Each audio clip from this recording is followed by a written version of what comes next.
અલીબાગ જાગીર મઠમાં ચૌધરી સમાજના એક વ્યક્તિને જાહેરમાં લાફા મારવાના મામલે રાધનપુરમાં હજારોની સંખ્યામાં ચૌધરી સમાજના લોકો એકઠા થયા છે।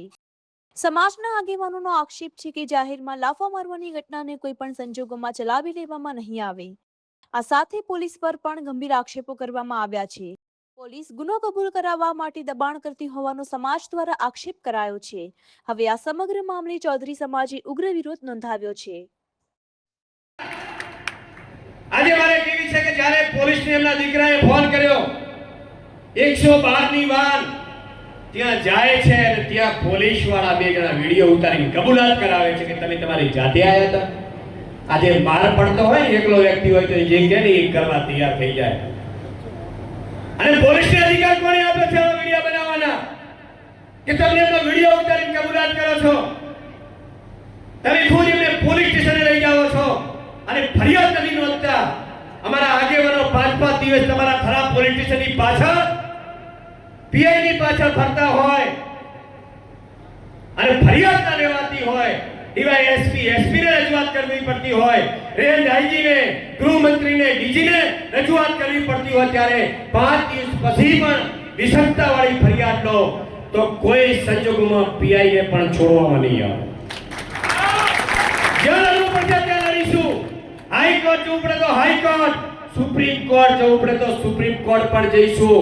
જે કોઈ છાવરનાર હશે, જે કોઈ ગુનેગાર હશે એને છોડવામાં તો નહીં આવે। એટલા માટે નાથ ગંગાને હું વિનંતી કરું છું કે જેવી રીતે આપણે સંયમ રાખ્યો છે, જે પ્રકારે આપણે લડાઈ લડવા માટે નીકળ્યા છીએ અને મને ઘણા બધાના ફોન આજે આવ્યા છે। આજે તમને કહેવું છે કે આપણી લડાઈમાં ગુજરાતનો ચૌધરી સમાજ નહીં, ગુજરાતની 18 આલમ સાથે છે અને ભારત પરના ચૌધરી સમાજના આપણા આગેવાનોના પણ ફોન આવ્યા છે કે તમે બોલાવો અમે તૈયાર છીએ। અને આજે એટલે હું સરકારને ચેતવણી આપું છું કે હજી પણ સમય છે। અમે કોઈ ખોટા વ્યક્તિઓને ગુનામાં સંડોવવા માંગતા નથી, પણ વિડિયોની અંદર ખુદ આરોપી દેખાય છે, આરોપી ખુદ કબૂલાત કરે છે અને ઈ આરોપીએ રેકોર્ડિંગ પણ વાયરલ લોકોના થયા છે ને એમાં કબૂલાત પોતે કરે છે કે મારી ભૂલ થઈ ગઈ છે, હવે શું કરવું। અને ખુદ જો આરોપી કબૂલાત કરતો હોય તો પોલીસને કઈ મજબૂરી છે કે આવા લુખ્ખા તત્વોને છાવરી રહી છે।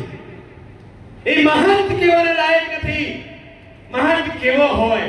આપણા ઋષિ મુનિઓએ આજે મઠની પરંપરાઓ જે આસ્થાના કેન્દ્રો છે અને એવું કહેવાય છે કે જે માફી માંગતો ને માફ કરી દે એને સંત કહેવાય।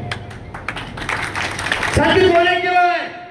કે અંધકારમાંથી પ્રકાશ તરફ લઈ જાય એને સંત કહેવાય। સાચું માર્ગદર્શન આપે એને સંત કહેવાય। અને એટલા માટે તો મને હજી પણ શંકા છે કે અમારા હજારોની આસ્થાનું કેન્દ્ર જો લુખ્ખા તત્વોનો જો અડ્ડો બનતો હોય તો એને તો કોઈ સંજોગોમાં ચલવી નહીં લેવું। અને હું ટ્રસ્ટી ગણને પણ સજ્જન લોકો છે એમને પણ આ તબક્કે વિનંતી કરું છું કે આપણી પણ એટલી જવાબદારી બને છે કે આપણા મઠની અંદર આવા લુખ્ખા તત્વોનું બેફામપણે એનો દુરુપયોગ થતો હોય તો આપણા પાસે પણ હું જવાબ માંગુ છું કે આપણે આ કાર્યવાહી શું કરી। આપણું પણ નિવેદન અનિવાર્ય છે કે આપણા મઠની અંદર આ ઘટના ઘટી છે અને આ બાબતે હજી સુધી નિવેદન નથી આવ્યું, એ અમારા માટે દુઃખદાયક છે।